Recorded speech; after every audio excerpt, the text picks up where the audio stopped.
Bonsoir à tous, soyez les bienvenus sur Maritima TV. Voici tout de suite le journal préparé par la rédaction. Nous sommes déjà le mercredi 21 mai. Alors, nouvelle mobilisation des taxis dans notre département, la troisième journée depuis lundi pour s'opposer aux nouvelles conditions tarifaires du transport sanitaire ainsi qu'à la concurrence des VTC. Des rassemblements à Marseille-Castellane, en Gare Saint-Charles et puis à Aix-TGV ont eu lieu. Le trafic a été fortement perturbé ce matin. Les chauffeurs de taxi qui ont de nouveau mis en place des barrages filtrants à l'aéroport de Marignane. Difficulté d'accès aux terminaux, pneus brûlés sur place. Un chauffeur de taxi a été percuté par un automobiliste qui a voulu forcer le passage. La victime n'a pas eu besoin de prise en charge par les secours. Rappelons que la veille à Marseille, ce sont deux chauffeurs de taxi qui avaient été légèrement blessés après avoir été également renversés par un automobiliste qui avait pris la fuite avant de se rendre à la police. À Martigues, un drame évité depuis le viaduc cet après-midi. Vers 14 h, un homme a tenté de mettre fin à ses jours en voulant sauter du pont autoroutier. Les gendarmes de la brigade maritime qui passaient par là l'ont plaqué au sol pour l'empêcher de commettre l'irréparable. Les pompiers du SDIS 13 sont intervenus rapidement sur les lieux pour la prise en charge. Au cœur de l'actualité, cette proposition de loi contre le démarchage téléphonique non consenti, votée aujourd'hui à l'Assemblée nationale. Je sais que vous allez me raccrocher au nez, mais j'ai une offre à vous faire. On connaît tous cette phrase d'accroche. Le démarchage par téléphone est devenu quotidien, venant de numéros commençant par 05, 06, 07. On s'y perd. Un matraquage tel que le gouvernement réagit avec l'adoption d'une loi qui prévoit l'interdiction de tout démarchage téléphonique, sauf pour les personnes qui accepteront d'être appelées. Texte porté par le député Thomas Cazenave, Ensemble pour la République, définitivement adopté par le Parlement à l'issue d'un vote au Sénat aujourd'hui. Alors vous, est-ce que vous vous faites démarcher par téléphone? Réponse des Martégots au micro de Sandrine Calvérac. Une loi va permettre d'interdire le démarchage par téléphone. C'est une très bonne idée. Très bonne idée. Au plus vite. Et c'est vraiment fatigant. Très fatigant. Et je croyais qu'il y avait une loi qui avait été votée, mais apparemment, non, il n'y a rien du tout de fait. Quand vous ne répondez pas, ils vous téléphonent avec un autre numéro, etc., etc. Donc vous bloquez, mais ils arrivent toujours avec un autre numéro à vous téléphoner. Et entre midi et 2, ils se régalent. Hein. Dès que vous êtes à table et vous avez la première bouchée, ça sonne. Est-ce que vous vous faites démarcher par téléphone? Non. Quel est votre secret? Blocktel, Blocktel, ça marche bien? oui, ça marche pour moi. Oui. Blocktel, ça marche, et oui, peu de gens connaissent ce service, pourtant gratuit, un service de l'État qui réduit considérablement les appels. Pour en bénéficier, rien de plus simple, il suffit de vous inscrire sur le site officiel blocktel.gouv.fr. Faites tourner. En bref, la réforme PLM rejetée, cette réforme du scrutin municipal pour Paris, Lyon, Marseille, qu'on évoque régulièrement dans nos éditions, est mal embarquée au Sénat où elle a été massivement rejetée aujourd'hui en commission des lois. Son examen est prévu le 3 juin dans l'hémicycle. Affaire à suivre. À la page justice, un non-lieu requis à l'encontre de 3 ex-membres du gouvernement dans l'enquête menée à la Cour de justice de la République sur la gestion du Covid. Dans cette information judiciaire ouverte en juillet 2020 pour mise en danger de la vie d'autrui et abstention volontaire de combattre un sinistre, l'ex-premier ministre Édouard Philippe, l'ancienne ministre de la Santé Agnès Buzyn ainsi que son successeur Olivier Véran sont placés sous le statut de témoin assisté. Autre réquisition au procès Kardashian qui fait beaucoup parler, 10 ans de prison contre le commanditaire présumé du braquage de la star américaine Kim Kardashian dans sa chambre d'hôtel parisienne. C'était en 2016, en pleine Fashion Week. Ce multirécidiviste de 69 ans a reconnu sa participation, mais toujours nié être le chef du groupe. Lors de son audition, l'influenceuse américaine avait fait le récit de cette nuit traumatisante où elle avait, je cite, cru mourir avant de pardonner l'un des accusés qui lui avait présenté ses excuses. Au chapitre sécurité, la police municipale renforce sa présence dans le quartier de la Porte d'Aix, en plein centre-ville de Marseille. Jour de patrouille aujourd'hui autour des commerces de proximité et tout cela en présence du maire Benoît Payan. Comment ce dispositif est-il mis en place et surtout rassure-t-il les habitants? Reportage sur place signé Nordine Ali Saïd. Plus de policiers municipaux dans les rues de la Porte d'Aix, une vraie bouffée d'air frais pour les habitants et les commerçants du quartier. Beaucoup de bagarres, donc ça me rassure. Pour nos clients, pour nous-mêmes, même pour les employés. C'est invivable.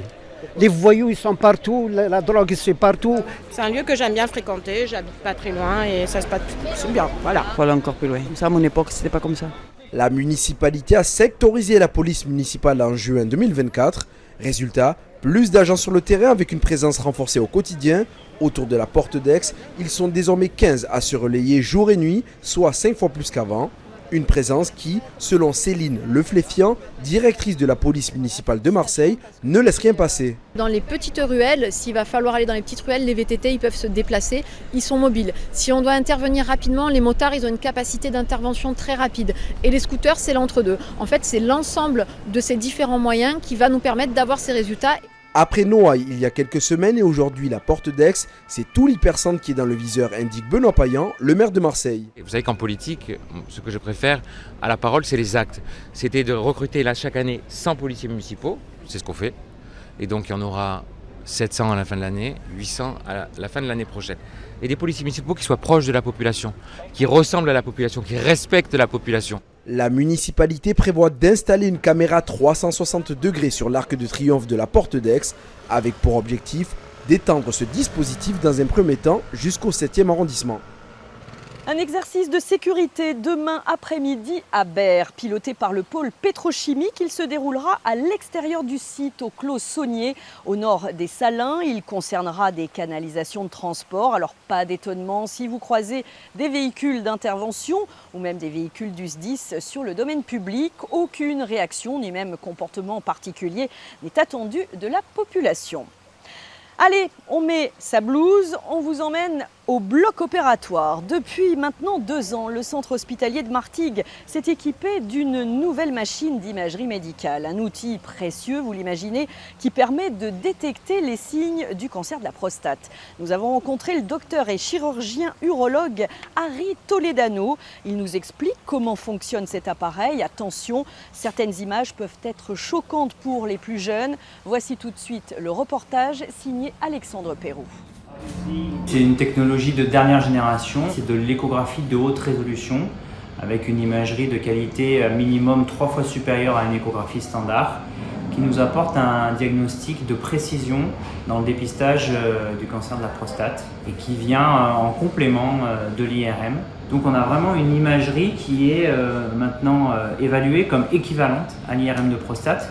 On ne dépend plus uniquement de la qualité d'interprétation du radiologue sur l'IRM, puisque là, la microéchographie est directement pilotée par l'urologue qui est formé, qui peut déjà donner un premier diagnostic d'imagerie.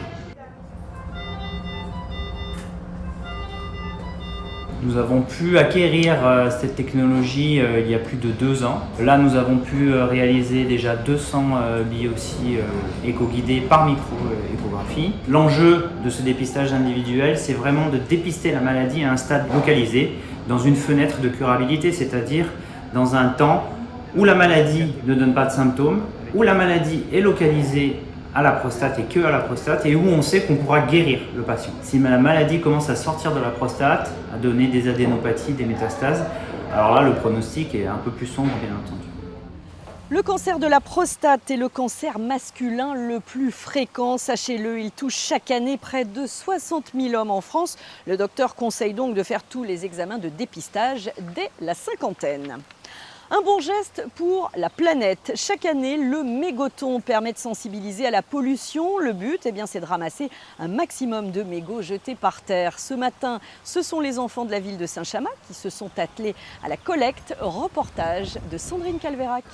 La plage des Cabassons vient d'obtenir le label environnemental et touristique Pavillon Bleu. C'est une plage protégée où il est interdit de fumer et pourtant, opération mégoton avec les enfants du centre aéré et malheureusement, la récolte a été bonne. Presque 600 en fait. En 2 heures ? En moins de 2 heures. Oui, c'est un peu déprimant, mais il y avait des enfants entre 5 et 8 ans qui ont préféré ramasser des mégots et des déchets plutôt que jouer au foot. Franchement, l'avenir est assuré. Les mégots sont une source de pollution majeure. On estime à 25 000 tonnes la quantité de mégots jetés chaque année en France que la nature mettra 12 ans à éliminer. La biodiversité, c'est essentiel pour nous. La ville a été capitale française de la biodiversité en 2022. Depuis, nous avons accumulé les labels, mais ce n'est pas des labels juste pour faire de l'image, c'est des labels qu'on rend efficaces. Donc aujourd'hui, il y a le mégoton, on fait des ramassages de déchets tout au long de l'année avec des associations comme Vivi pour la planète, avec les citoyens. Le mégoton est l'occasion de se souvenir de cet adage. Il suffit d'un arbre pour faire des millions d'allumettes et seulement d'une allumette pour brûler des millions d'arbres. Alors surtout, ne mégotez pas, investissez-vous pleinement dans ce mégoton. C'est jusqu'au 27 mai dans toute la France et puis près de chez nous évidemment. Prochain rendez-vous ce samedi à Marignane et puis à noter une autre date verte à Saint-Chamas. Ce sera pour le week-end de l'Ascension, ça tombe bien. Ce sera le samedi 31 mai de 10h à 19h autour du festival Jeux et Nature au Théâtre de Verdure, un événement familial et gratuit. Profitez-en. En football, cap sur le Final Four de la Ligue des Nations qui aura lieu du 5 au 8 juin. Le sélectionneur Didier Deschamps vient de dévoiler la liste des joueurs de l'équipe de France sélectionnés. Le milieu de l'OM, Adrien Rabiot, qui a brillé littéralement cette saison, est dans le groupe des 25, tout comme le Lyonnais Ryan Cherki. La France affrontera l'Espagne en demi-finale. Ce sera le 5 juillet à Stuttgart. Et puis l'autre demi opposera l'Allemagne au Portugal le 4 juillet. La finale et le match pour la 3e place de la Ligue des Nations sont prévus le 8 juin prochain. Côté Olympique de Marseille, la saison s'est terminée sportivement, vous le savez, samedi dernier avec une victoire face à Rennes, 4-2. Les Marseillais finissent donc 2e de la Ligue 1 et sont directement qualifiés pour la prochaine Ligue des Champions. Il est temps de décerner les différents prix de fin de saison. Le prix Orange Maritima 2025 est décerné à Neil Maupay. Ce sont les journalistes suiveurs de l'OM qui l'ont choisi sur des critères de disponibilité, de bienveillance ou encore de pertinence. L'attaquant olympien a rempli toutes les cases, il faut le dire. On le retrouve aux côtés de Karim Attab pour le moment de la remise de prix de ce prix Orange. C'est symbolique, mais ça fait plaisir parce que j'essaie toujours d'être disponible avec vous et je sais que c'est pas toujours évident d'avoir les joueurs et que vous essayez juste de faire votre métier et du coup quand je peux et quand vous réclamez, j'essaie d'être disponible et franc et juste d'être moi-même finalement et de savoir que des professionnels comme vous reconnaissent ça, pardon. Ça me fait plaisir donc merci à vous et puis on se voit la semaine prochaine. Non avec grand plaisir, on espère. Hein. Tu es premier avec, je crois, 12 voix. 2 voix devant Léo Balerdi et un petit peu plus loin Adrien Rabiot. Et pour la petite histoire, parce que c'est moi qui récupère les votes, tu as eu ton premier vote au 9e journaliste. Donc tu as été un peu T'as fait une remontada. J'ai fait une remontada. Et c'était quand même... c'était pas gagné d'avance, mais finalement, t'as retourné quand même tout le monde dans la dernière ligne droite, un petit peu comme l'OM avec la 2e place. Je suis meilleur avec ma bouche que mes pieds. Mais jamais de la vie, jamais de la vie. Mais c'est pas ce que j'ai voulu dire. C'est pas ce que j'ai voulu dire. Non, mais en tout cas, c'est gentil. Et puis, voilà, vous êtes quand même tous plutôt sympas. D'autres plus que... d'autres moins que... Bon, j'arrive même pas à parler ce soir. C'est l'émotion, mais en tout cas, ça me fait plaisir. Et puis, j'ai hâte de vous recroiser après les vacances. Neil Maupay succède ainsi dans ce classement à l'Espagnol Pau Lopez. Le prix Citron, qui correspond un peu à l'inverse, a été attribué à Mason Greenwood, assez timide, c'est vrai, peut-être surprotégé par le service com de l'OM cette saison.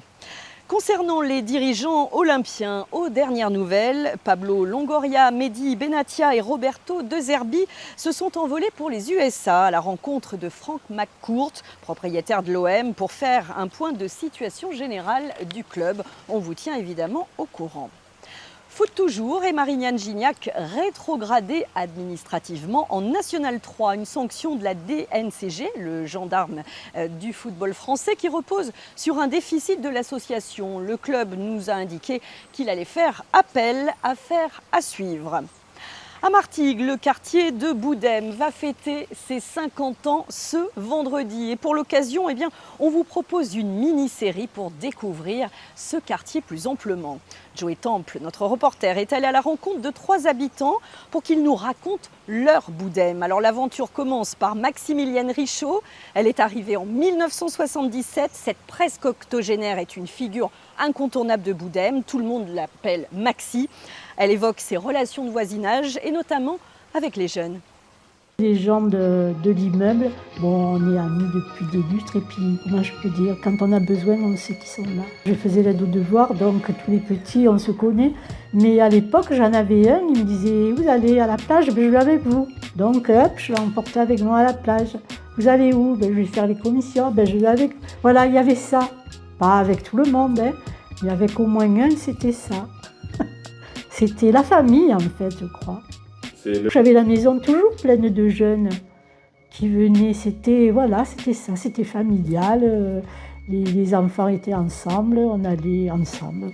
Je crois que le mot, c'est ensemble, à l'époque. Maintenant, c'est un peu différent. Il y a du négatif, c'est vrai, depuis quelques années, mais il y a aussi le côté... moi, je sais que mes voisins, mes amis, parce que je peux dire que ce sont mes amis, ça retient ça.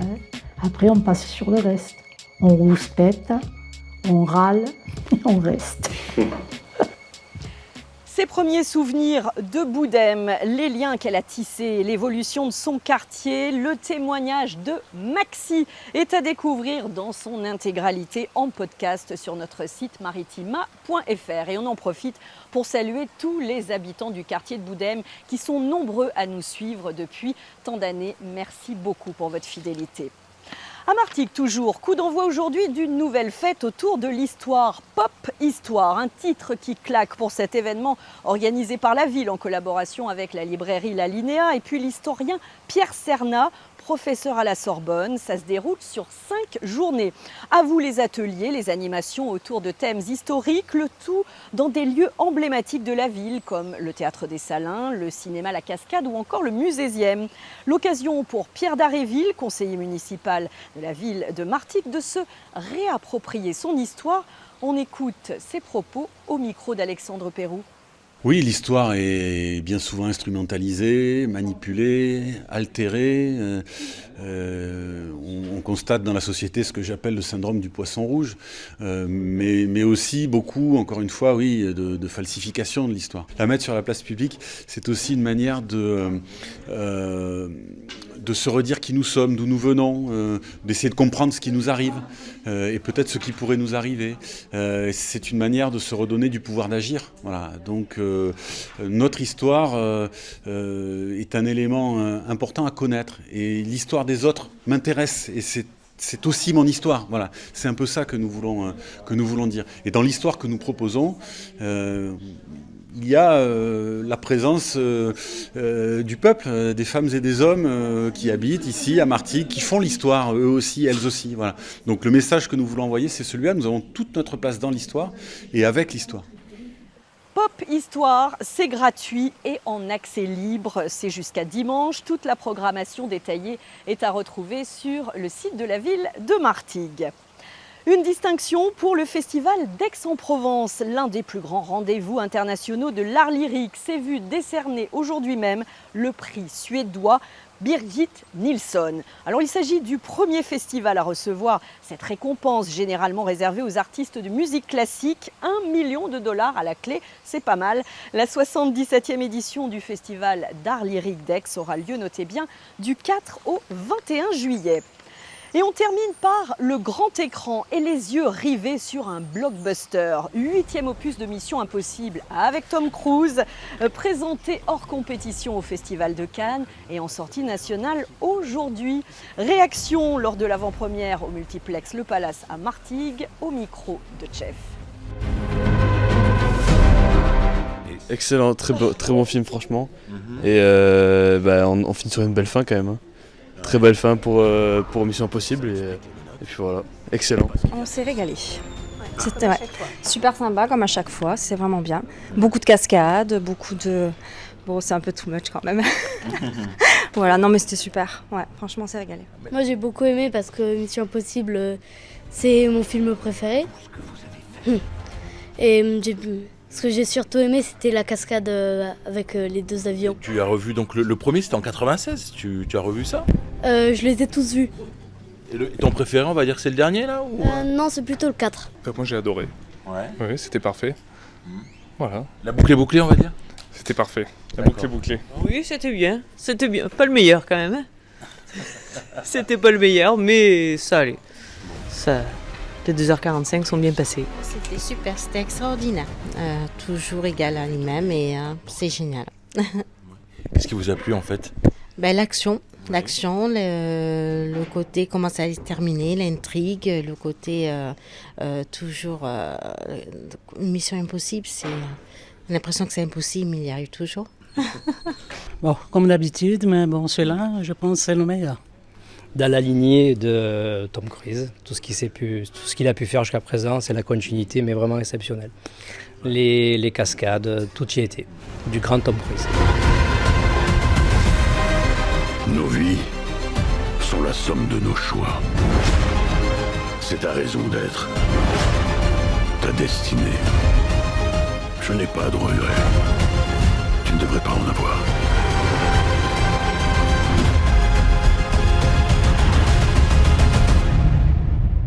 Tu dois me faire confiance. Une toute dernière fois.